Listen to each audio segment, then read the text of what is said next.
Exercice numéro 56.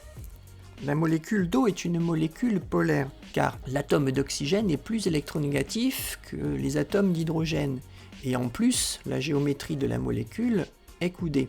Les charges partielles positives, delta+, ne sont donc pas situées au même endroit que les charges partielles négatives, situées au niveau de l'oxygène. Cela va alors créer un dipôle électrique, et dans cet exercice, on va noter A, la charge partielle négative, moins delta, et B, la charge partielle positive, plus delta. La force électrique exercée par l'ion cuivre sur le point A est une force attractive. En effet, la charge électrique A est négative, alors que Cu2+ est positive. On note donc la charge au point A égale à moins delta. La force électrique nécessite de connaître également la charge électrique de l'ion Cu2+, qui est égale à 2 fois E. 2 fois E, car Cu2+ porte deux charges positives. On en déduit l'expression de la force qu'exerce l'ion Cu2+ sur le point A, qui est égale à la constante de Coulomb, K, fois la charge électrique de l'ion Cu2+, fois la charge électrique au point A, divisé par la distance au carré entre les deux charges, multiplié par le vecteur unitaire I. En remplaçant les charges par les expressions, nous obtenons que la force qu'exerce l'ion Cu2+ sur le point A est égale à moins K fois 2 fois E fois delta sur A au carré fois I.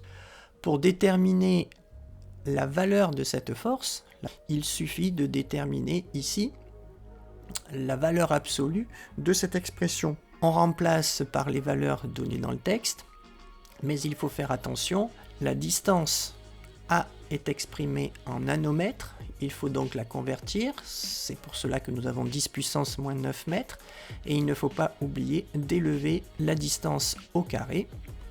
On obtient alors une valeur de force égale à 7,2 fois 10 puissance moins 9 newtons.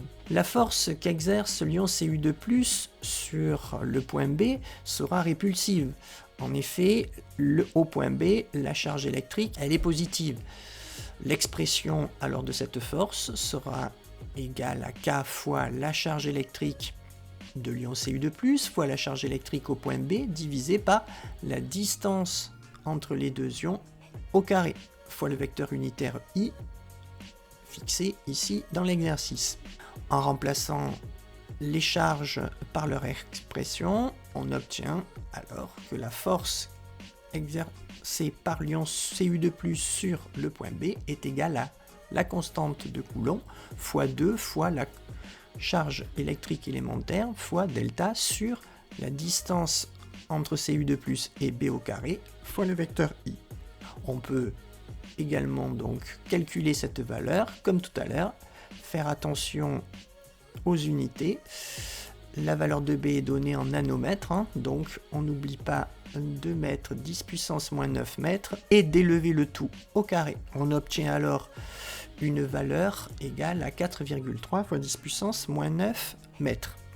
Pour déterminer la valeur de la force qu'exerce l'ion Cu2+ sur l'ensemble de la molécule, il faut donc additionner maintenant les deux forces, Fa et Fb. Donc F est égal à Fa plus Fb, mais attention, il s'agit là d'une relation vectorielle. On peut alors exprimer cette force en fonction du vecteur unitaire I. F égale donc moins Fa fois I, puisque la force Fa est en sens inverse du vecteur I, plus Fb fois I, puisque Fb est dans le même sens que le vecteur unitaire I. On peut mettre un facteur, le vecteur unitaire I.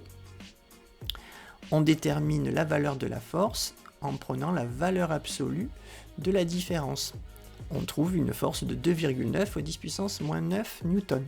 Pour déterminer dans quel sens représenter la force qu'exerce l'ion Cu2+ sur la molécule d'eau, il faut constaté que la valeur de la force qu'exerce Cu2+ sur B est plus faible que la valeur de la force qu'exerce Cu2+ sur A. On en déduit que la force qu'exerce Cu2+ sur l'ensemble de la molécule est donc une force dirigée vers l'ion Cu2+. Alors pourquoi l'eau, bien qu'électriquement neutre, arrive à dissoudre les solides composés d'ions ? Eh bien c'est tout simplement parce que la polarité de cette molécule fait qu'un ion peut attirer la molécule.